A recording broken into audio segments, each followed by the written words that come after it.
말씀을 나누겠습니다. 요한복음 14장 2절과 3절 보겠습니다. 함께 봉독하시죠. 내 아버지 집에 거할 곳이 많도다. 그렇지 않으면 너희에게 일렀으리라. 내가 너희를 위하여 처소를 예비하러 가노니 가서 너희를 위하여 처소를 예비하면 내가 다시 와서 너희를 내게로 영접하여 나 있는 곳에 너희도 있게 하리라. 아멘. 창세기 책이 견본 샘플이 왔습니다. 지금 배로 오고 있는데 여기 1권이 천지창조와 예수 그리스도 해서 거의 650페이지 정도 되는데요. 이게 1장에서 8장까지, 그리고 여기 이제 9장에서 26장까지 아브라함과 그 자손의 생애에 나타난 예수 그리스도 해갖고 이것도 거의 650페이지 정도 되고요. 창세기가 이제 강해가 곧 끝날 텐데 그러면 이제 한 권 정도, 요 정도 분량의 책이 한 권 정도 더 나오면 창세기가 이제 3권으로 상중하 3권으로 마무리가 될 거예요. 이제 요한계시록도 책으로 요런 분량의 한 5권 정도로 이제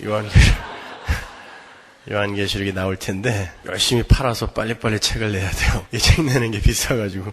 그거랑 요 창세기 강해랑 요한복음 강해를 여러분이 숙독을 잘 해놓으시면 여러분이 정말 성경에 대해서 어디 가서도 이 성경 전체의 맥이 어떤 것이다라는 것을 충분하게 설명할 수 있을 만큼 자세하게 이렇게 해놓은 거니까 설교 시간에 제가 미처 다루지 못한 부분들이 많이 원고 안에 들어가 있으니까 오면은 여러분이 구입해서 잘 공부하시고 읽으시기 바랍니다. 가룟 유다가 예수님을 팔러 나간 뒤에 베드로가 주님 앞으로 나서서 자신은 주님을 위해서 목숨까지도 바칠 것이다 라는 그런 결연한 신앙 고백을 했었죠. 그게 13장 마지막 아닙니까? 그런데 예수님이 다른 많은 제자들도 있는데 네가 정말 나를 위해 죽겠느냐? 너는 다 굴기 전에 정령 3번을 나를 부인하게 될 것이다. 이렇게 망신을 주셨어요. 앞서 말씀드렸던 것처럼 성경이 이렇게 유다와 베드로를 한 곳에 등장시킴으로 해서 독자들에게 전달하고자 하는 메시지는 유다나 베드로나 똑같은 인간이다 라는 것을 확인시켜 주시기 위함입니다. 그러나 한 사람은 하나님의 은혜를 입어서 하나님 나라에 입성을 하게 되고 다른 한 사람은 그 하나님의 은혜 밖으로 유기가 되어서 창자가 터져 죽게 되는 그런 완전히 다른 운명에 처해지게 되는 그런 두 종류의 사람을 보여주는 거죠. 그것이 바로 두 갈래로 갈리는 전체 인류의 운명이에요. 그것을 신학은 이중예정이다 이렇게 부르죠. 주님은 14장 1절에서 그러한 은혜의 수혜자들에게 말씀하시죠. 너희는 마음에 근심하지 말라. 그리고 하나님을 믿는 것처럼 나를 믿어라. 이렇게 주님이 말씀하세요. 그 말은 유대인들이 하나님을 믿고 온갖 핍박과 억압 속에서도 메시아를 기다렸던 것 같은 바로 그 믿음으로 이제 내가 다시 올 거니까 나를, 예수를 확신 속에서 기다려라 라는 그런 말이에요. 그 말은 너희들이 하나님을 믿고 메시아를 기다리면서 그렇게 온갖 핍박과 억압을 견뎌낸 것처럼 내가 다시 올 때까지도 그러한 일들이 너희들에게 반복되어질 거라는 거죠. 그러니까 근심하지 말라, 확신 속에서 기다려라 이렇게 이야기하는 것이죠. 그러니까 하나님을 믿는 그 믿음으로 나를 믿어라 라고 말씀하시면서, 자, 그리고는 오늘 본문 2절과 3절에서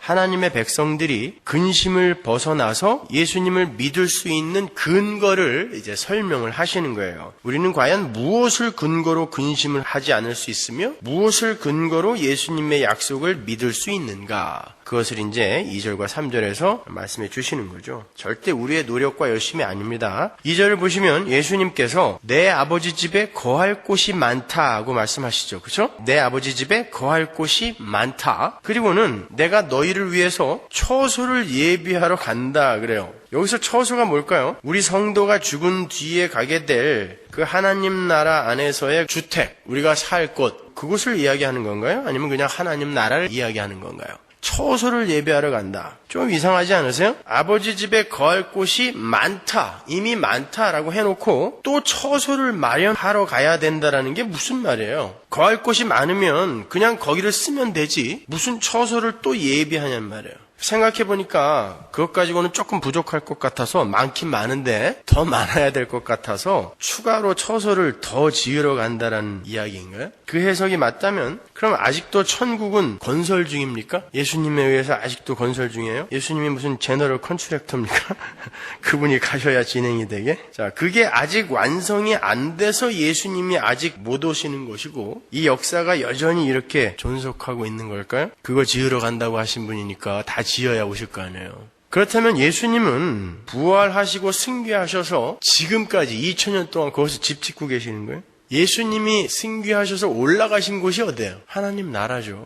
그러니까 하나님 나라는 이미 존재하고 있는 거예요. 그러니까 처소는 하나님 나라, 그 공간적이며 장소적인 하나님 나라를 이야기하는 게 아니에요. 그리고 우리가 언젠가 들어가 살게 될 하나님 나라의 맨션 아파트도 아니에요. 하나님 나라는 하나님에 의해서 이미 완성이 됐습니다. 태초에 하나님이 천지를 창조하시니라 해서 그 천지가 복수라고 그랬죠. 하늘들이라고 그랬어요. 거기서 그 하늘들이라는 게 바로 우리가 눈으로 보는 하늘과 하나님 나라, 우리가 살 하나님 나라를 이야기하는 거예요. 그 전에도 하나님이 사시는 곳이 계셨죠. 그러나 하나님과 하나님이 백성들이 함께 살 곳이 하나님에 의해 만들어졌단 말입니다. 그러니까 예수님이 지금 내가 처소를 예비하러 간다라는 것은 우리가 나중에 죽은 다음에 살게 될 어떤 장소적인 어떤 곳을 지으러 간다라는 그런 뜻은 아니란 말이에요. 그렇다면 주님께서 예비하시겠다라고 하신 하나님 나라, 성도의 처소는 무엇인가? 결론적으로 말씀드리면 주님께서 처소를 예비하러 가신다라는 말씀은 하나님 아버지의 나라에 거하게 될 자들을 위해서 당신께서 십자가를 지심으로 그들의 죄를 말끔하게 씻어내고 거룩하신 하나님이 그들 속에 들어가서 함께 거하실 수 있는 그런 하나님의 처소로서의 하나님의 백성들을 완성해 내시겠다라는 그런 말씀인 거예요.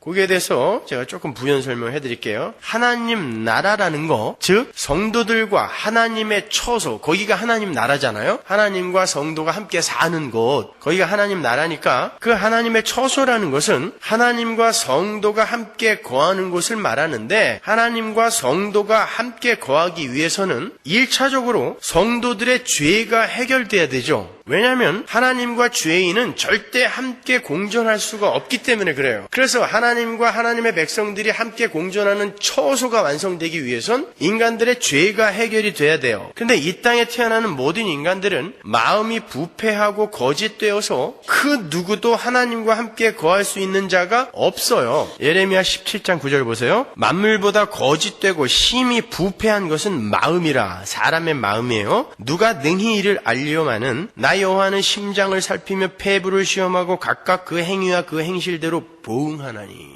내가 너희들의 마음을 볼 때 나는 너희들에게 보응할 수밖에 없는 그런 더러운 마음을 너희들이 갖고 있다라는 그런 뜻입니다. 이렇게 아담 안에서 타락을 한 모든 인간들의 마음은 거짓되고 부패해서 하나님의 보응을 받을 수밖에 없는 그런 상태예요. 거기에는 하나님이 들어가실 수가 없어요. 죄와 하나님은 공존할 수 없기 때문에. 그래서 하나님은 이스라엘을 출애굽시키실 때에도 성막에 숨으셔서 그들을 끌고 가실 수밖에 없으셨던 거예요. 하나님이 성막에 숨으셨던 것은 하나님이 성막 안에 이렇게 갇혀있다라는 그런 의미가 아니라 죄인과 하나님은 공존할 수 없다, 동행할 수 없다라는 그런 의미에서 하나님이 숨으시는 하나님으로 성막에 숨어버린 것이란 말입니다. 심지어 하나님은 모세에게도 자신을 드러낼 수가 없었죠. 그래서 아름다운 뒤태만 살짝 보여주시고 마셨단 말이죠. 못 본단 말입니다. 하나님의 백성 모세도. 죄인은 그렇게 하나님과 공존할 수가 없어요. 거초를 함께 할 수가 없습니다. 그 더러운 죄인들의 마음을 깨끗이 씻어서 하나님이 거하실 수 있는 청결한 마음으로 만들어내요. 하나님과 하나님 백성들이 함께 거할 수 있도록 하는 것이 바로 예수님의 처소 예비인 거예요. 마태복음 5장 8절 보십시오. 마음이 청결한 자는 복이 있나니 저희가 하나님을 볼 것이며. 예레미야 17장 9절 이하의 그 마음과는 다른 마음이에요. 이들은 하나님을 볼 수 있대요. 복 있는 자들은 바로 이 상태로 만들어내시는 거예요. 이게 처소를 예비하는 것입니다. 그래서 그들이 하나님을 보고도 그분의 돌격을 면하게 되는 거예요. 죄인인 상태에서 하나님을 보면 하나님이 돌격하여 죽여야 됩니다. 하나님이 못돼서가 아니라 죄는 거룩과 공존할 수 없다는 것을 보여주는 거예요. 어떻게 만물 중에 제일 더럽다는 그 사람의 마음이 하나님을 대면할 수 있는 청결한 마음이 될 수 있는가? 다름 아닌 하나님의 은혜에 의해서입니다. 에스겔서 36장 24절 보세요. 내가 너희를 열국 중에서 취하여 내고 열국 중에서 모아 데리고 고토에 들어가서 맑은 물로 너희에게 뿌려서 너희로 정결케 하되 곧 너희 모든 더러운 곳에서와 모든 우상을 섬김에서 너희를 정결케 할 것이며. 하나님이 깨끗이 씻어버리겠다는 뜻이죠. 또 새 영을 너희 속에 두고 새 마음을 너희에게 주되, 깨끗이 씻어서 새로운 마음으로 창조하여 너희에게 주되 너희 육신에서 굳은 마음을 제하고 부드러운 마음을 줄 것이며 또 내 신을 너희 속에 두어, 신이라는 것은 신발이 아니라 성령을 뜻하는 거예요. 내 신을 너희 속에 두어 너희로 내 율례를 행하게 하리니 너희가 내 규례를 지켜 행할지니라. 내가 너희 열조에게 준 땅에 너희가 거하여 내 백성이 되고 나는 너희 하나님이 되리라. 이게 거처죠, 그죠? 이게 처소란 말입니다. 이렇게 하나님이 더러운 마음을 당신의 물로 깨끗이 씻어서 그들을 하나님과 함께 거할 수 있는 그러한 거처로, 처소로 만들어내시겠다라는 이런 새 언약을 하나님이 하나님의 백성들에게 주셨단 말이에요. 이게 새 언약이에요. 사도 바울은 그렇게 씻김을 받은 성도의 현실을 이렇게 표현하죠. 에베소서 5장 26절 보세요. 이는 곧 물로 씻어서 말씀으로 깨끗하게 하사 거룩하게 하시고 자기 앞에 영광스러운 교회로 세우사. 하나님 앞에 서 있는 영광스러운 교회는 하나님이 물로 씻으시고 말씀으로 깨끗하게 하신 그런 존재를 교회라고 한다는 뜻이에요. 이렇게 교회가 바로 더러운 마음을 씻김을 받아서 하나님을 대면하여 볼 수 있는, 다른 말로 하나님의 처소가 된 자들의 무리인 거예요. 그렇다면 하나님은 어떠한 방법으로 만물 중에 가장 더러웠던 우리 성도들의 마음을 씻으셨는가? 예수님의 발 씻김의 에피소드 뒤에 이 이야기가 붙어있다는 것을 잊지 마세요. 어떻게 우리가 깨끗하게 씻겨진 거예요? 어떻게 처소가 된 거예요? 예수님의 십자가 보혈로. 보세요. 계시록 7장 13절. 장로 중에 하나가 응답하여 내게 이르되 이 흰옷 입은 자들이 누구며 또 어디서 왔느냐? 내가 가로되 내 주여 당신이 알리이다 하니 그가 나더러 이르되 이는 큰 환난에서 나오는 자들인데 어린 양의 피에 그 옷을 씻어 희게 하였느니라. 어디에? 어린 양의 피에 깨끗하게 씻어서 맑은 세마포 옷을 입은 자들을 교회라고 해요. 근데 그들이 환난 속에서 나오고 있다 그러죠. 그러니까 여러분의 삶은 환난이 맞는 거죠. 이렇게 성도는 어린 양의 피, 즉 예수 그리스도의 십자가 보혈에 의해서 말갛게 씻겨지고 드디어 하나님을 볼 수 있는 마음이 청결한 자들이 된 거예요. 그래서 급기야 더럽고 추한 마음이 제해지고 청결한 마음이 심어진 그 자리에 하나님이 들어오셔서 좌정할 수 있게 된 거죠. 여러분 안에 하나님이 계세요, 안 계세요? 성령이 계세요, 안 계세요? 성령은 누구의 영? 그리스도의 영. 어떻게 그 그리스도의 영? 하나님이 여러분 안에 들어오게 됐죠? 옛날 같았으면 돌격하여 죽여버려야 되는 그 더러운 마음 안에 하나님이 들어와 계세요. 여러분은 예수 그리스도를 주라 시인하죠. 고린도서에서 뭐라 그래요? 성령이 아니 계시고는 예수를 주라 시인할 수 없다 그러니까 여러분 안에 지금 성령이 계시단 말이에요. 하나님이 계시단 말이에요. 어떻게 그렇게 됐어요? 예수님이 십자가를 지시고 여러분의 더러운 마음을 전부 가져가셔서 거기에서 싹 제해버리셔 없애버리셨단 말입니다. 그러니까 내가 처소를 마련하러 간다라는 것은 무슨 말이에요? 나 지금 유다가 나 팔러 갔기 때문에 나 이제 곧 십자가 지러 가야 돼 라는 뜻이에요. 어렵지 않죠, 그죠? 근데 그걸 갖다가 무슨 하늘에 올라가서 지금 맨션을 짓고 계시다고 그거를 듣고 또 수천 명이 앉아가지고 아멘 하고 있어요. 거기서 조금 더 큰 맨션 받으려면 헌금을 50배로 더 해라. 여러분 웃으시는데 그 이야기를 지금도 공공연하게 하고 있어요. LA에서 제일 큰 교회에서. 그런데 거기에 속아 넘어가요. 자, 그렇게 하나님과 하나님의 백성들이 함께 거하는 그곳을 하나님 나라 천국이라 부르는 거예요. 그러니까 예수님은 지금 처소, 즉 하나님 나라를 완성하시기 위해 떠나신다고 하는 것이고 그 말은 이제 곧 당신이 십자가를 지시게 될 것이라 말씀하시는 거예요. 그래서 너희를 내가 처소로 만들어낼 것이고 지금은 안 된다. 그러나 내가 십자가를 지고 거기에서 나의 피로 너희들의 죄를 말갛게 씻어내면 너희는 하나님의 처소가 될 수 있다. 그러나 그것이 이 땅에서 역사 속에서 현실 속에서는 차근차근 성화의 모습으로 진행되어져 가는 거죠. 그죠? 그래서 예수님이 우리 안에 들어오셔서 그 일을 하는 거예요. 지금 우리 안에 하나님이 사신다라는 게 이게 말이 돼요? 우리가 우리를 볼 때? 그런데 하나님이 이미 그렇게 만들어 놓고 선언적으로 운명적으로 신분적으로 만들어 놓고 그렇게 우리를 지금 이 가시적인 역사 속에서 만들어가고 계시는 거예요. 그게 우리의 인생입니다. 그러니까 많이 힘들죠. 그러니까 나는 나라는 우상이 원하는 대로 나라는 우상을 만족시키기 위해서 그렇게 살아오고 있었는데 그 나라는 우상을 내려놓고 비워내고 심지어 비워내고 하나님이 거하실 수 있는 곳으로 변화되어져 가는 그 삶이 어떻게 쉽겠습니까? 어렵습니다. 여러분의 뼈와 살과 피에 녹아있는 옛사람을 솎아내는 것이기 때문에 그것은 참으로 힘들어요. 어렵습니다, 여러분. 여러분은 하나님 나라의 개념 정리를 잘 하고 계셔야 돼요. 하나님 나라는 공간적이며 장소적 개념으로 이해해서는 안 된다고 그랬습니다. 저 은하계 뒤편에 어딘가에 마련되어 있는 그러한 곳 이렇게 생각하시면 안 돼요. 하나님 나라는 고정적인 개념으로 이해하시면 안 된단 말이에요. 어디에 그냥 콱 붙박이로 박혀있는 그런 곳은 아닙니다, 여러분. 하나님 나라는 통치의 개념으로 이해를 해야 된다고 제가 말씀드렸어요. 그래서 그 통치권, 왕국 같은 뜻이라 그랬죠? 같은 단어를 쓴단 말이에요. 바실레이아. 하나님의 통치가 있고 그 통치에 순복하는 하나님 나라 백성이 있는 곳이 바로 하나님 나라죠. 그래서 여러분이 지금 여기에서 하나님의 통치에 순복하는 그런 마음과 그런 행위를 하고 있으면 거기가 하나님 나라인 것입니다. 거기에서 죄와 악이 싹 제해지게 되면 거기야말로 가장 행복한 곳 아니에요. 근데 지금 하나님 나라에 죄와 악이 섞여 있단 말이에요. 이 세상에서는. 그래서 이 세상의 그런 사망의 증상들 속에서 하나님 나라를 믿음으로 느끼고 자각하고 인식하며 사는 자들을 성도라고 하는 거예요. 근데 나중에 어느 날 죄와 악이 싹 사라진 그곳에서 하나님과 하나님의 통치를 기쁘게 받아들이는 하나님의 백성들만 오롯이 남는 곳을 천국이라고 하는 것이죠. 그러니까 이 땅에서 우리는 하나님 나라를 맛볼 수 있다 없다? 있습니다. 근데 그게 자주 일어나진 않아요. 그죠? 왜냐하면 죄라는 것이 너무 어둡고 무섭기 때문에 그렇게 우리가 쉽사리 그 하나님 나라를 경험할 수 없어요. 그게 참 안타까운 것이죠. 따라서 우리는 천국 안에서 하나님을 발견하는 게 아니라 하나님 안에서 천국을 발견하는 거예요. 제가 이야기하고도 참 굉장히 이런 거는 명언집에다 하나 써놔야 되는 건데.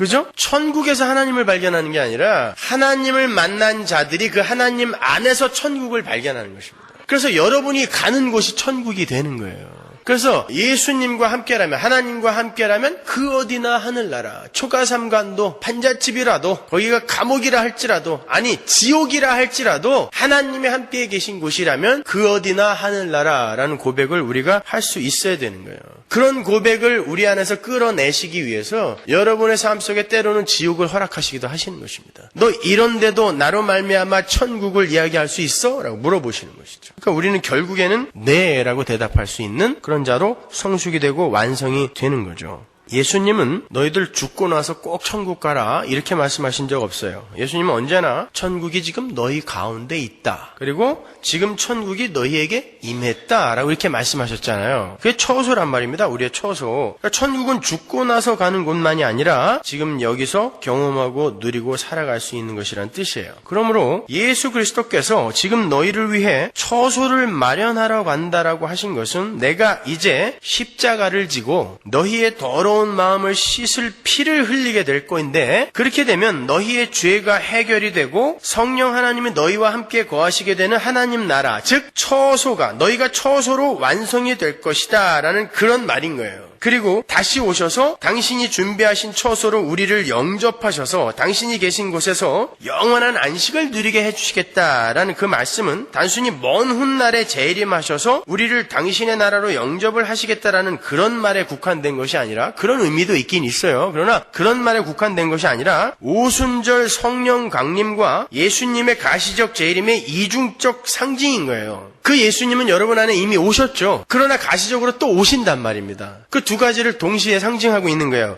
Already not yet. 그렇죠? 예수님은 언젠가 가시적으로 재림을 하실 거예요. 그러나 하늘에서 구름을 타고 내려오시는 그런 식의 재림은 아니에요. 볼지어다 구름을 타고 오시리라 라는 그 말은 볼지어다 구름과 함께 오실 것이다 라는 뜻이라 그랬죠. 근데 그 구름은 뭐라 그랬어요? 손오공이 타고 다니는 근두운 같은 그런 구름이 아니라 하나님의 영광이라 그랬잖아요. 하나님의 영광과 함께 오실 것이다지 절대 구름을 타고 저 꼭대기에서 성화를 너무나 많이 봐갖고 그런 모습으로 오실 거라고 착각하는 거예요. 아니에요. 구름을 타고 오실 것이다 라는 것은 예수님이 초림으로 오셨을 때는 성육신 하셔서 아주 초라한 모습으로 연한 순처럼 이 땅에 오셨지만 이제 가시적으로 우리 눈에 다시 나타나실 때는 하나님의 영광스러운 그 영광의 모습으로 나타나실 것이다가 바로 볼지어다 구름과 함께 오시리라 라는 뜻인 거예요. 그 성경에서 말하는 재림, 바루지아라는 단어는 구름을 타고 멀리서 내려오다라는 뜻이 아니라 안 보이던 것이 나타나다라는 뜻이에요. 바루지아는. 그러니까 지금 예수 그리스도가 그리스도의 영, 성령으로 여러분 안에 계시잖아요. 근데 여러분이 눈으로 볼 수는 없어요. 그런데 내 안에 계신 예수님이 이제 나는 지금 믿음으로 예수를 보는데 내 눈으로 보게 되는 그 날을 재림이라고 하는 거예요.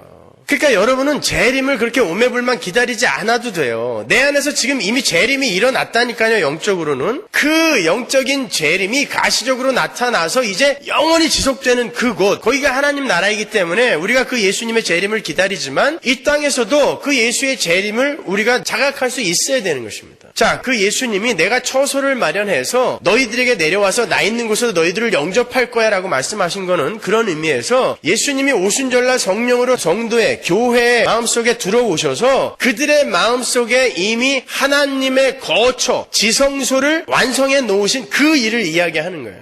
그리고 나중에 정말 가시적으로 다시 우리에게 나타나셔서 가시적인 하나님 나라를 확 완성해 놓으시는 거. 지금 우리가 살고 있는 이러한 모습, 문화도 있고 자연도 있고 여러분 직업도 가져야 될 것이고 각자 다른 모양의 몸, 육신도 갖고 있어야 되는 이런 모습, 이런 모습에서 죄와 악과 썩어짐과 더러움만 싹 빠진 그런 것. 요즘 가끔 인터넷 보면은 웬 할머니가 얼굴이 이렇게 나왔는데 무슨 화장품을 이렇게 바르면은 이쪽 옆에는 깨끗한 20대의 얼굴로 이렇게 바뀌는 그런 화장품이 요새 많은가 봐요. 하나씩 마련하세요, 그런 거. 그런 것처럼 지금 이 세상은요, 죄로 말미암아 많이 왜곡되어져 있고 뒤틀려 있어요. 그리고 썩어짐의 종노릇을 하고 있고 후패되어지고 있는 것입니다. 거기에서 그 죄와 악이 싹 빠져버리고 깨끗한 하나님 나라만 남는 거예요. 지금 우리 안에 있는 요 하나님 나라가 있는데 죄와 함께 공존하고 있잖아요. 그것들이 싹 사라진 그곳, 거기가 하나님 나라란 말입니다. 그렇게 예수님이 이 땅에 다시 재림하실 때는 그 나라가 이제 완성이 되는 거예요. 가시적으로. 그 두 가지를 동시에 함께 이야기를 하고 있는 거예요. 성도들은 그렇게 이미 예수님과 함께 사는 자들인 것입니다. 그렇게 우리는 영적으로 이미 우리 안에 계신 성령 하나님과 함께 하나님 나라를 살아요. 그러나 우리 주님께서 가시적으로 재림을 하실 때에는 가시적 하나님 나라에서 우리 주님과 영원한 안식 속으로 들어가게 되는 거예요.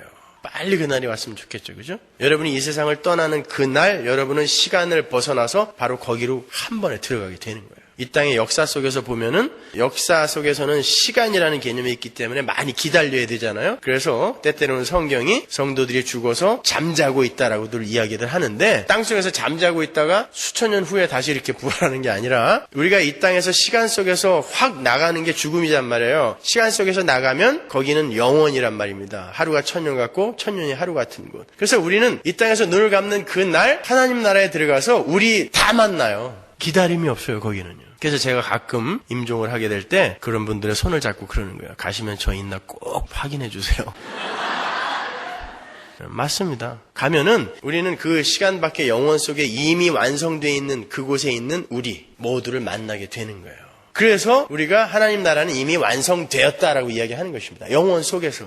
근데 이 시간 속에서 우리가 그 하나님 나라를 배우고 하나님의 은혜를 배우고 하나님의 은혜를 떠난 자들의 추악함을 배우고 그러느라 이렇게 시간을 통과하고 있는 것뿐이죠. 그러니까 여러분은 다 이긴 싸움을 싸우고 있는 거예요. 어떤 면에서 보면 참 재미없는 싸움이에요, 이 싸움은요. 다 이긴 게임을 뭐하러 또 봐요. 그럼에도 불구하고 우리는 그 이김을 안고 한 발 한 발 가는 거예요. 하나님의 인도하심을 따라서. 그러니까 영적 처소는 창세전에 하나님과 예수님의 언약 속에서 이미 완성이 된 거고 그것이 역사 속에서 골고다의 십자가로 나타났으며 그 영적으로 완성이 된 처소가 눈에 보이는 가시적 처소로 완성이 되어져 가는 모습이 성도의 신앙생활인 거죠. 그걸 성화라고 하잖아요. sanctification. 사실은 지금 주님께서 제자들에게 말씀하시는 처소의 완성이 바로 하나님의 창조의 목적이기도 해요. 하나님은 그것을 위해서 창조를 하신 거예요. 하나님이 창조를 해놓으셨는데 어떤 피조물의 회방으로 말미암아 지금 세상이 이렇게 혼란스러워진 게 아니에요. 사실은요. 그러면 그분은 전지전능하신 분이 아니죠. 실수도 할 수 있고 누군가로부터 방해도 받을 수 있다면 그분의 전지전능함은 훼손이 되죠. 그죠? 하나님께서 천지 만물을 창조하시고 인간을 만드신 것은 하나님이 그들과 함께 거하기 위함이었어요. 하나님의 백성들과 거하기 위함이었어요. 하나님께서 모든 만물을 창조하시고 안식하셨다는 것은 하나님이 천지를 창조하시느라고 너무 피곤해서 일을 마치시고 쉬셨다는 말이 아니라 그랬습니다. 모든 만물이 하나님의 작정과 섭리하에 잘 지어 이루어지고 하나님의 뜻에 맞게 잘 움직이는 상태, 그 상태를 사벳, 안식이라고 한다 그랬죠. 그죠? 그것은 천지 만물이 하나님의 말씀에 온전히 순종하고 그분께 항복하여 있는 상태를 말하기도 해요. 절대 타락할 수 없고 영원히 그러한 상태로 유지되는 그곳을 만들기 위해 1차적으로 타락이 가능한 것을 하나님이 만들어 놓으신 것입니다. 그리고 거기서부터 하나님이 어떻게 하나님의 은혜로 영원히 타락하지 않는 하나님 나라를 만들어내는지를 보여주는 게 역사예요. 그게 성경인 것입니다. 자, 그 상태를 성경이 예배라 부른다 그랬죠. 가치 부여 행위, 월십, 어떤 것이 정말 참 가치인지를 올바로 인식하고 깨달아서 그 가치에 올인해버리는 거예요.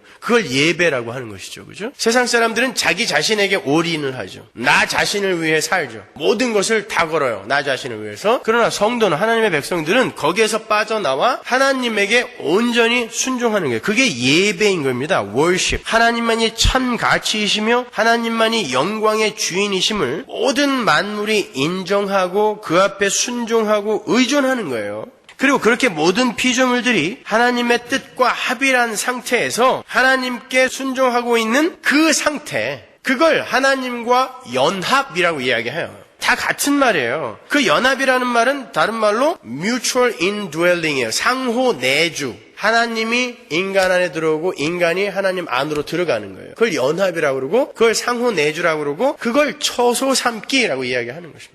그게 바로 창조의 목적이었단 말이에요. 그 상호내주, mutual indwelling이라는 것은 인간과 하나님, 하나님과 하나님 사이에서만 가능한 거예요. 인간과 인간 사이에서는 가능하지 않습니다. 자, 그것을 하나님이 어떻게 완성해 내시는지를 이제 보여주는 거죠. 주님께서 아버지가 내 안에, 내가 아버지 안에 있다라는 말씀을 자주 하셨죠. 그리고 제자들에게 너희가 내 안에, 내가 너희 안에 있다라고도 말씀하셨잖아요. 그게 바로 연합이잖아요. 그 연합이 바로 mutual indwelling, 상호 내주, 처소란 말이에요. 그걸 뭐라 그런다? 안식이라 그런단 말이에요. 하나님의 안식이, 이 우주의 안식이 바로 하나님의 창조의 목적이었잖아요.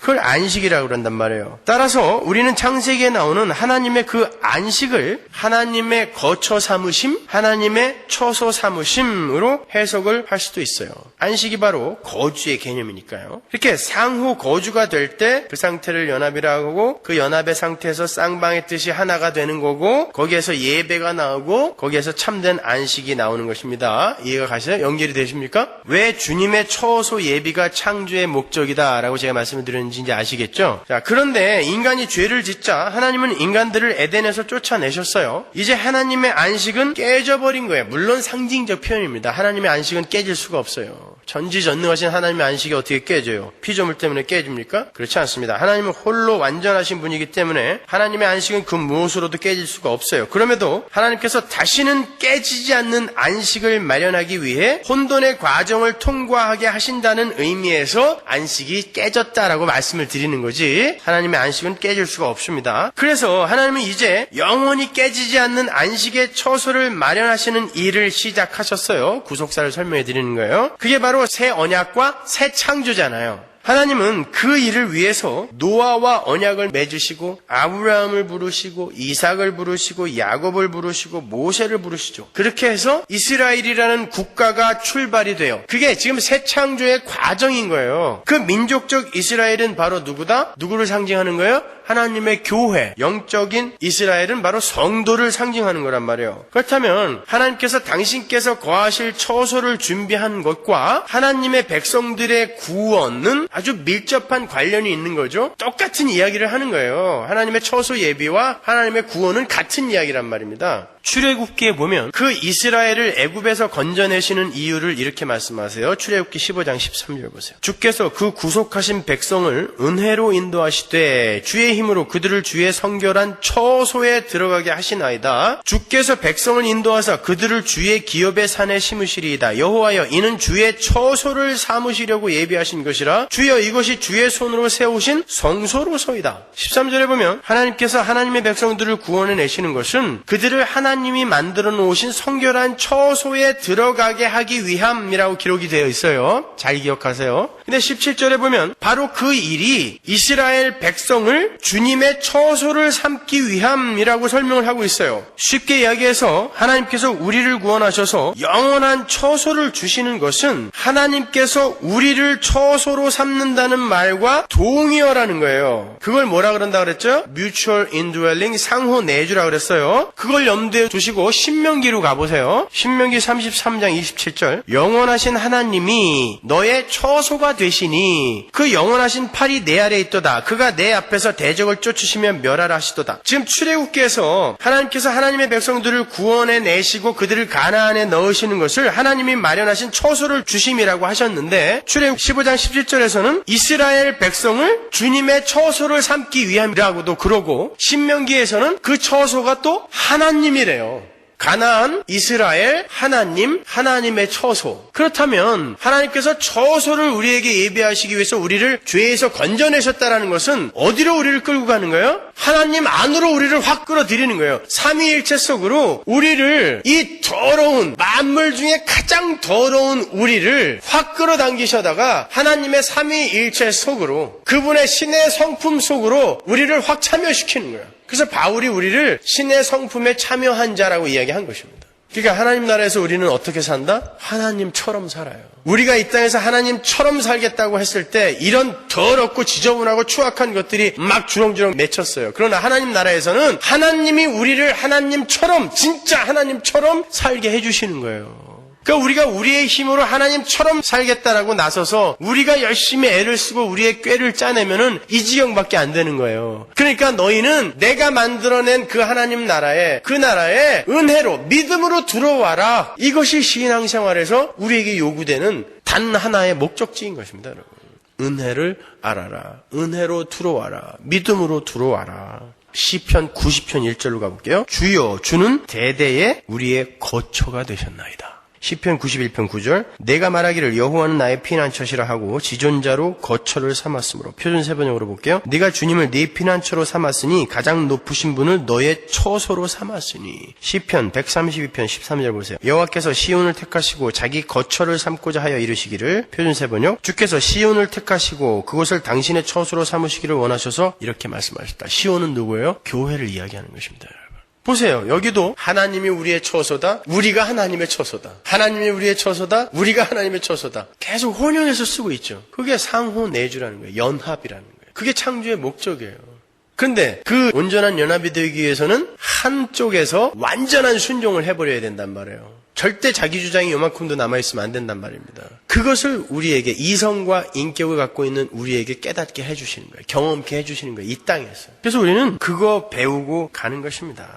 그래서 성경은요, 교회를 예수라고도 불러요. 벌써부터. 여러분은 예수예요. 작은 예수. 고린도전서 12장 12절 보세요. 몸은 하나인데 많은 지체가 있고 몸의 지체가 많으나 한 몸임과 같이 그리스도도 그러하니라. 지금 이거 교회를 설명하는 거거든요. 몸은 하나인데 많은 지체가 그 한 몸을 이루고 있는 것처럼 교회도 예수라는 머리를 두고 많은 지체로 거기에 붙어 있는 것이다. 그 이야기 하는 거란 말이에요. 근데 뭐라 그래요? 몸은 하나인데 많은 지체가 있고 몸의 지체가 많으나 한 몸임과 같이 교회도 그러하니라가 아니라 그리스도도 그러하니라 그래요. 그러니까 여러분은 누구라는 거예요? 예수로 벌써 하나님이 부르시는 거예요. 내 아들로 부르시는 거예요. 예수라는 안경을 끼고 우리를 보시기로 작정하셨기 때문에 그 예수라는 안경을 끼고 보면, 빨간색 안경을 끼고 보면 온 세상이 빨갛고 노란색 안경을 끼고 온 세상을 보면 온 세상이 노랗듯이 예수라는 안경을 끼고 하나님이 우리를 내려다 보시면은 그 법궤 안에 인간들의 실패가 가득 들어 있잖아요. 아론의 쌍난 지팡이, 만나 항아리, 십계명 돌판. 그건 인간의 실수와 실패를, 죄악을 상징하는 거거든요. 그것을 예수의 피가 싹 덮으니까 하나님이 위에서 내려다보는데 인간의 실패와 죄악이 하나도 안 보이고 예수의 피만 보이는 거예요. 아들의 피만. 마찬가지로 우리를 예수로 보시는 거예요. 이 세상에서 예수만 하나님이 구원하실 수 있어요. 예수만 의인, 예수를 확 끌어올렸더니 그 안에 연합되어 있는 교회가 따라 올라오는 거예요. 그래서 고린도전서 10장에서 모세에게 속하여 이스라엘이 홍해를 건넜다라고 이야기하는 거죠. 왜냐하면 모세만 길을 알았거든요. 모세는 이미 애굽에서 한 번 나왔던 경험이 있는 사람이에요. 그가 홍해를 먼저 건너갔다는 뜻이 아니라 애굽에서 먼저 나왔던 그 존재에게 다른 백성들을 연합을 시켜서 하나님이 모세만 확 끌어올리는 거예요.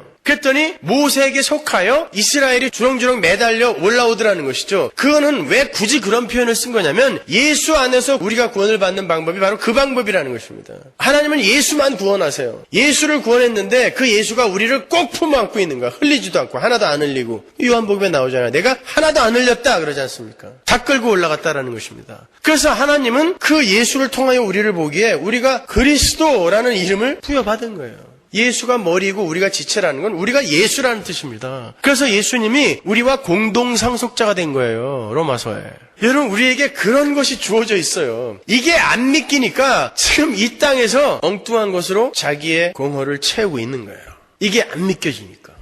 거기가 얼마나 좋고 얼마나 아름답고 그 죄악이 없는 곳이 얼마나 평안하고 기쁜 곳인지를 우리가 성경을 통해서 너무 못 배운 거예요. 그동안에요. 헌금 많이 하고 봉사 많이 하고 선교 많이 하면 우리에게 주어질 그런 복에 대한 것만 너무 많이 배워갖고 이 세상에서 어떻게 하면 잘 먹고 잘 살 것만 연구했어요. 그래서 하나님 나라는 있어도 되고 없어도 되는 것이 되어버리고 말았단 말입니다. 그러니까 이렇게 우리가 힘이 없는 거예요. 소망도 없고 기대도 없고 죽음은 두렵고 세상 사람들과 다른 게 뭐가 있어요 우리가요.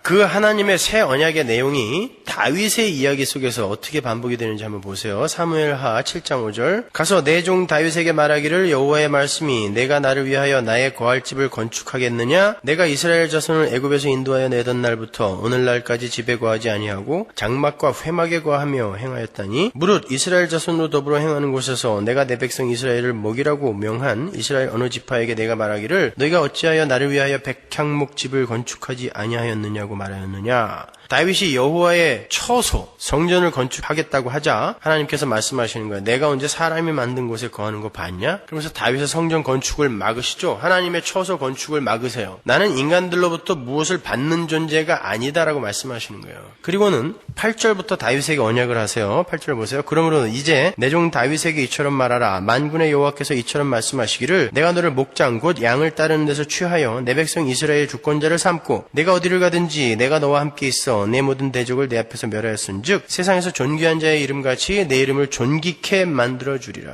하나님께서 다윗이 아무것도 한 것이 없는데 그 위에 분명히 말씀하시잖아요. 내가 살 집을 네가 어떻게 만든다고 그래? 말씀해놓고 축복을 막 부어주고 계세요. 그의 행위와 전혀 상관없이. 하나님 지금 다윗에게 아니 하나님의 백성 전체에게 내가 너희들에게 줄 복은 너희들의 행위와는 전혀 상관없이 내가 너희들에게 베푸는 것이다 라는 은혜의 언약을 하시는 장면이에요. 이것이요.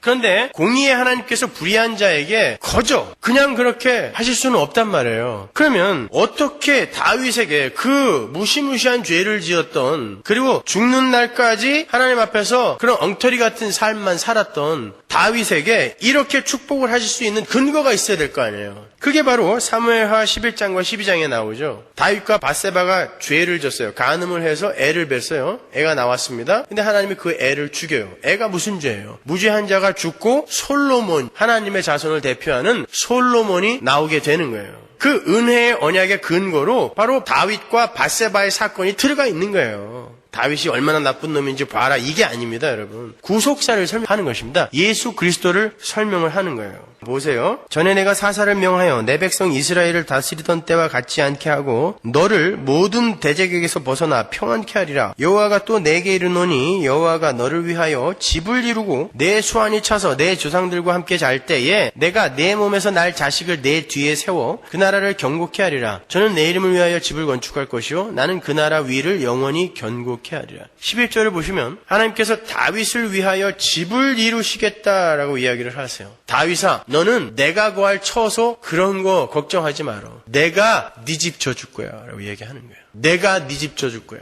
그게 구원인 거예요. 우리가 하나님이 거하실 성전 짓는 거 아니에요. 성전이 어디 있어요 오늘날. 성전은 있긴 있죠. 어디 있어요? 여러분이 성전이잖아요. 내가 성전이잖아요. 근데 무슨 뭐 성전 건축이니 뭐니 해가지고 말이죠.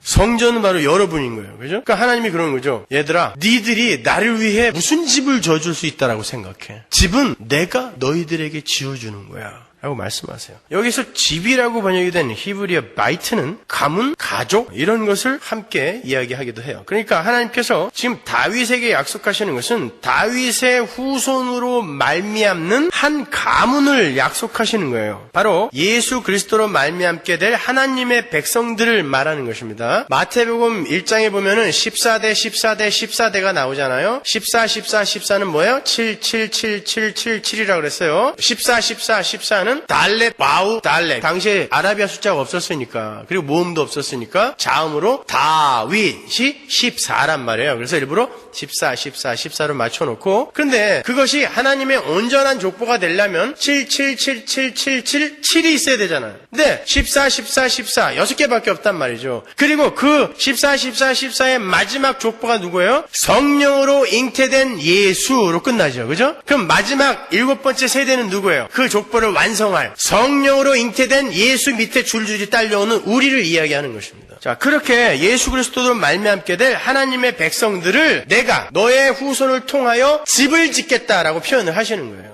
집을 지어 너에게 주겠다라는 거예요. 그 말은 그 가문을 다윗을 위하여 이루시겠다라는 것은 다윗을 그 안에 넣어주시겠다라는 것이죠. 네 후손으로 그 집을 만들겠다라는 것은 너를 내가 거기에 넣어주는 거지 네가 내가 거할 집을 짓는 게 아니다라는 것입니다. 우리는 자꾸 우리가 돈을 벌어서 높은 자리에 올라가서 하나님의 일을 도울 수 있다라고 생각을 해요. 그렇지 않아요, 여러분. 여러분이 가진 여러분의 실력이나 여러분의 돈으로 하나님의 일을 돕는 게 아닙니다. 그것은 여러분을 하나님의 백성으로 만들기 위해 도구로 쓰여지는 거지 하나님이 일하시는데 도움이 되는 게 아니란 말이에요. 하나님이 갖고 쓰는 도구라니까요. 그런데 그걸 갖고 하나님한테 자꾸 생색을 내는 거예요. 그래놓고 요만큼 했으니까 좀 더 주셔야 이치에 합당하지 않습니까? 그러니 여러분 오늘날 신앙이라는 게 얼마나 우스워졌어요. 그런데 문제는 12절과 13절이에요. 하나님은 분명 다윗에게 내가 사람이 만든 집에 거하는 것을 봤냐? 그러면서 다윗의 후손을 통해서는 내 이름을 위하여 집을 건축하게 하겠다라고 하잖아요. 왜 다윗이 지은 성전을 안 받으시겠다고 하시고 다윗의 후손에게는 성전을 짓게 하시겠다라고 할까요? 그 성전은 무슨 성전이에요? 우리 요한복음 이미 공부했기 때문에 너무 싱거워졌어요. 예수가 내가 성전이다 그랬잖아요. 그 성전 이야기하는 거예요. 그리고 그 안에서 성전으로 지어지게 될 바로 하나님의 백성 교회. 예수를 시켜서 다윗의 후손 예수를 시켜 바로 하나님의 성전인 교회를 짓겠다라고 지금 사무엘하 7장에서 다윗의 언약에서 하나님이 말씀을 하시는 거예요. 단순히 다윗이 죄를 많이 지었고 피를 많이 흘렸기 때문에 다윗에게 집 못 짓게 한 거 아니에요. 그리고 이 말은 솔로몬은 다윗보다 괜찮으니까 솔로몬에게는 내가 성전 짓게 할 거야. 그 말도 아니에요. 솔로몬이 성전을 짓긴 지었어요. 그러나 그건 또 다른 메시지가 들어있는 것입니다. 하나님이 거기에 거하시는 게 아니란 말이에요. 하나님은 솔로몬이 지은 성전에도 안 거하세요. 사도행전 7장 46절 보십시오. 다윗이 하나님 앞에서 은혜를 받아 야곱의 집을 위하여 하나님의 처소를 준비케 하여 달라 하더니 솔로몬이 그를 위하여 집을 지었느니라. 지었어요. 그러나 지극히 높으신 이는 손으로 지은 곳에 계시지 아니하시나 아니 선지자의 말한 바 주께서 가라사대 하늘은 나의 보좌여 땅은 나의 발등상이니 너희가 나를 위하여 무슨 집을 짓겠으며 나의 안식할 처소가 어디뇨 이 모든 것이 다 내 손으로 지은 것이 아니냐 함과 같으니라. 목이 곧고 마음과 귀에 할례를 받지 못한 사람들아 너희가 항상 성령을 거스려 너희 조상과 같이 너희도 하는도다. 너희 조상들은 선지자 중에 누구를 핍박지 아니하였느냐. 의인이 오시리라고 예고한 자들을 저희가 죽였고 이제 너희는 그 의인을 잡아준 자여 살인한 자가 되나니 너희가 천사의 전한 율법을 받고도 지키지 아니하였도다 하니라. 하나님은 솔로몬이 지은 성전에도 거하지 않으셨대요. 그러면 네 후손이 내 이름을 위하여 집을 지을 것이다 라는 말은 무슨 말이다? 예수님이 하나님이 거하실 거처, 처소인 성전인 교회를 만드실 것이다.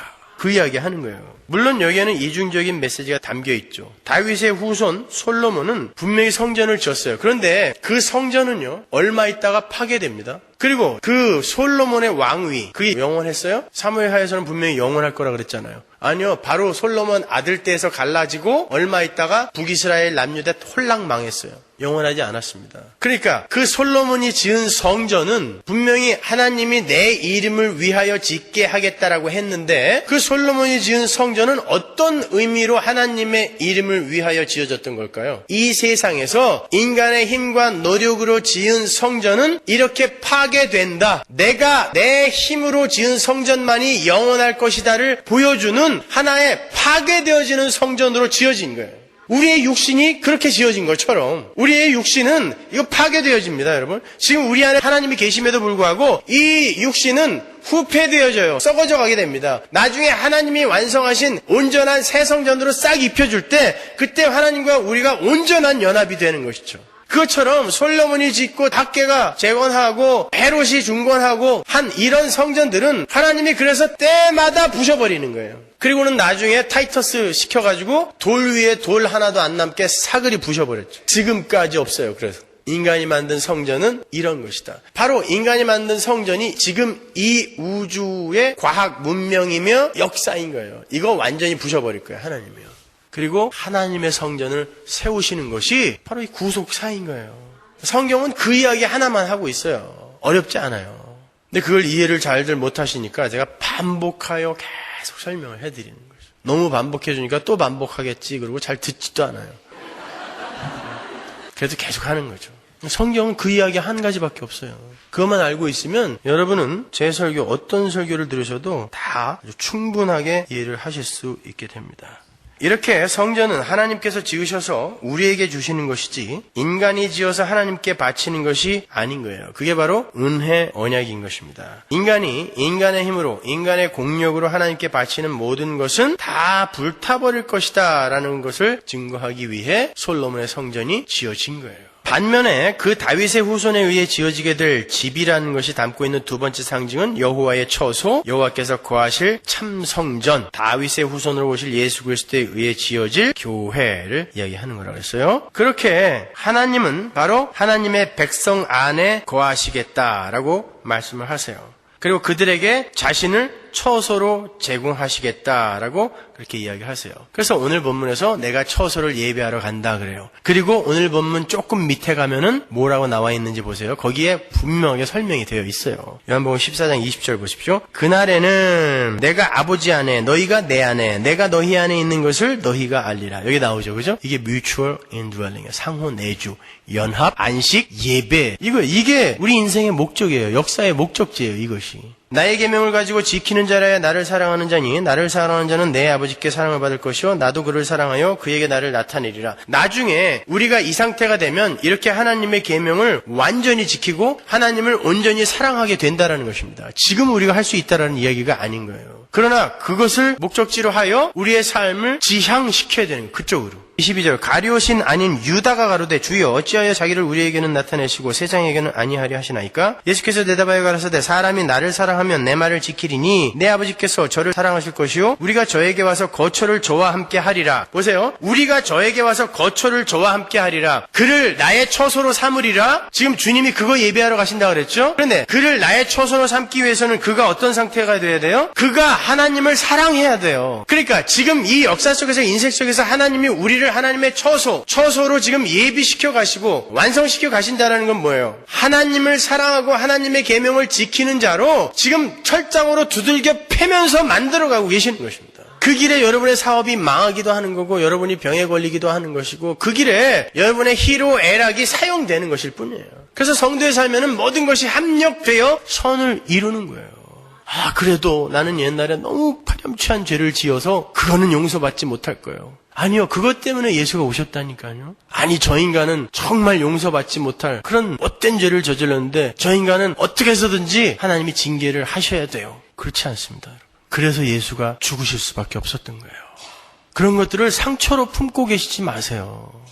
내가 옛날에 어렸을 때 학대를 당하고 10대 때 강간을 당하고 물론 힘든 일입니다. 그러나 여러분 이 역사와 우리의 육신은 잠시 구속사 속에서 도구로 쓰여지는 것뿐이라니까요. 이 껍데기에 너무 집착하지 마세요. 그걸 왜 더럽혀졌다고 생각합니까? 뭐가 더러워요 그게? 우리의 마음이 정말 더러운 거라니까요. 만물 중에 가장 더러운 게 마음이다 그러잖아요. 그걸로는 마음 아파하지 않으면서 그따위 걸로 상처라고 하면서 죽는 날까지 가지고요 그거를 갖다가. 내가 어려서 당한 그 일 때문에 내가 지금까지 이렇게 살았어. 예수님이 그것 때문에 오셨단 말입니다. 그런 걸 상처로 갖고 있지 말란 말이에요.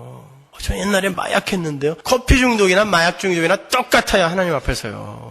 오히려 그러한 집착과 중독 속에서 나의 행복과 쾌락을 채우기 위해서만 존재하던 나를 하나님이 건지셔서 하나님께 중독시켜버린 그 하나님의 은혜를 더 찬양하실 수 있어야지. 왜 자꾸 자기 뒤를 돌아보면서 그런 걸 가지고 자기를 회하세요, 왜? 이 세상에 태어난 모든 인간은 누구 하나 잘난 인간 없고 누구 하나 못난 인간 없어요. 비교해서 상대적으로 다 똑같아요. 다 똑같아요. 살인마 김대두가 나중에 예수 믿고 전도하다가 천국 갔다고 어떤 사람이 그런 인간이 간 천국이면 난 안 간다 그랬다 그러는데 그 인간과 자기와 뭐가 달라요? 그래서 사람 열 몇 명 죽인 거 죽였어요. 여러분은 입으로 수십 명 죽이잖아요. 하나님은 그거 살인이라고 그랬어요. 분명히. 살인으로 여길 거다, 간주할 거다도 아니고 그거 살인이다 그랬단 말입니다. 근데 김대두는 나쁜 놈이고 나는 칼로 쑤시지 않아서 좋은 놈이에요? 아니라니까요. 하나님 앞에서는 모든 죄가 동일해요. 다 사형이에요. 그분이 너무 크신 분이기 때문에 범죄의 대상이 너무 크게 되면 모든 죄가 다 동일해요. 사형이에요. 여러분 오바마 뒤에 가서 꼴밤 한 대 때리고 도망가면 바로 사살해요. 거기서. 그게 무슨 큰 죄라고. 그러나 대상이 미국 대통령이기 때문에 사형이에요. 그 대상이 하나님이면 어떻게 되는 거예요. 근데 우리가 누구를 가리켜서 저런 못돼 먹은 엉덩이에 뿔난 인간, 그렇게 어떻게 우리가 평가를 할 수 있어요. 그리고 왜 자기 자신을 가리켜서 너는 안 돼, 너는 구제불능이야, 왜 그러시냔 말이에요. 예수님이 내 안에 있다면서. 그것 때문에 예수님이 오셔서 죽으셨는데. 괜찮습니다. 여러분이 과거에 어떤 죄를 짓고 어떤 과정을 통과해서 자라왔던 그건 하나님에 의해 도구로 쓰여진 거예요. 그러니까 그런 거에 너무 집착하지 마세요. 정리를 하죠. 하나님께서 예수 그리스도를 통해서 우리의 초소를 예비하신다는 것은 예수 그리스도의 십자가 보혈을 근거로 우리의 더러운 죄를 다 씻어버림으로 당신이 우리 속에 거하실 수 있게 하시는 성도의 구원 이야기를 달리 표현하신 거예요. 이해가 가시죠? 이제 확실히? 네. 예수님의 십자가는 사망을 이기신 부활로 이어지고 그 부활은 하늘로의 승귀로 이어져요. 예수님은 하나님 나라로 돌아가셔서 죄에 대한 완전한 승리를 인정받으셨고 하나님이 그래 잘했다 인정해 주셨단 말이에요. 그러니까 예수님이 부활하실 수 있었던 거야. 아니면 무덤에서 영원히 있어야 돼요. 하나님이 살리지 않았으면 예수님은 영원히 무덤에서 존재할 수밖에 없는 그런 자리까지 내려가셨다니까요. 근데 하나님이 살리셨다라는 건 그래 네 제사가 완전하게 나에게 흠향이 되었다 인정하신 거란 말입니다. 그렇게 완전한 승리를 인정받으셨고 성령 즉 그리스도의 영의 모습으로 자기가 완성해 놓으신 청결한 마음의 성도들에게 내려오셨어요. 그게 우리예요. 여러분 전부 청결한 마음을 갖고 계신 분이에요. 사실이에요. 지금 여러분이 어떻게 청결한 마음을 갖게 되었는지 그 더러운 마음을 함께 가지고 가면서 잠시 어떤 한 과정을 겪고 있을 뿐이지 여러분은 전부 청결한 마음을 갖고 계신 분이에요. 청결한 마음을 갖고 있는 자만 하나님을 본다 그랬으니까 마음이 청결한 자는 복이 있나니 하나님을 볼 것이요 그랬잖아요. 여러분 믿음으로 하나님 보시잖아요. 여러분 마음이 청결해지신 분이에요. 그 상태에서 마음이 청결한 상태, 하나님의 백성으로 처소로 완성이 된 상태에서 내가 어떻게 하나님의 처소로 완성이 되었는가를 여러분이 미래에서 과거를 이렇게 바라보시는 거란 말입니다. 그게 여러분의 인생인 거예요. 그래서 근심하지 말라가 1절에 붙어 있는 것입니다. 내가 처소로 만들고 있는데 누가 그걸 방해할 거야? 근심하지 말아라 라고 이야기하는 거예요. 너희들이 하나님을 믿고 기다린 것처럼 그날이 분명히 올 거니까 근심하지 말고 기다려 믿어 라고 이야기한 거예요. 그게 1절, 2절, 3절인 것입니다. 그러니까 여러분의 모습을 보면서 너무 고통스러워하거나 너무 부끄러워하거나 너무 절망하거나 그러시면 안 돼요. 물론 우리가 후회하고 뉘우치고 회개하는 건 참 좋지만 예수 그리스도의 은혜마저도 어디 구석으로 처박아 놓고 그냥 절망만 하시면 안 된단 말입니다. 그때 은혜를 더 꼭 붙드시는 거예요.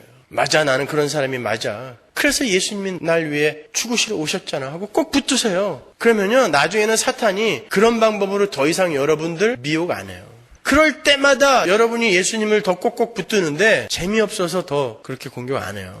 지금은 자꾸 거기에 휘둘리니까 재밌으니까 장난을 치면은 누가 깜짝 놀래줘야 계속 장난칠 맛이 나잖아요. 저같이 누가 장난을 쳐도 그냥 한번 쳐다보고 말고 뭐 이러면은 저희 집사람이 재미가 없어서 못 살겠대요. 장난을 치면은 깜짝 놀라는, 안 놀라운데 어떻게 해요?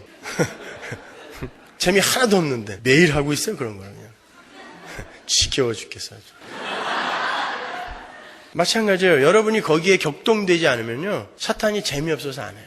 근데 우리가 그것들이 정말 헛것이고 허상이고 마귀의 속임수라는 걸 자꾸 놓치고 거기에 자꾸 이리저리 흔들리니까 마귀가 재밌어서 자꾸 여러분 흔드는 것입니다. 그렇잖아요. 여러분은 이미 완성된 자리에서 과거를 보는 분들이라니까요. 그냥 어떻게 내가 여기까지 왔는지를 내가 경험을 하면서 이렇게 오는 거예요.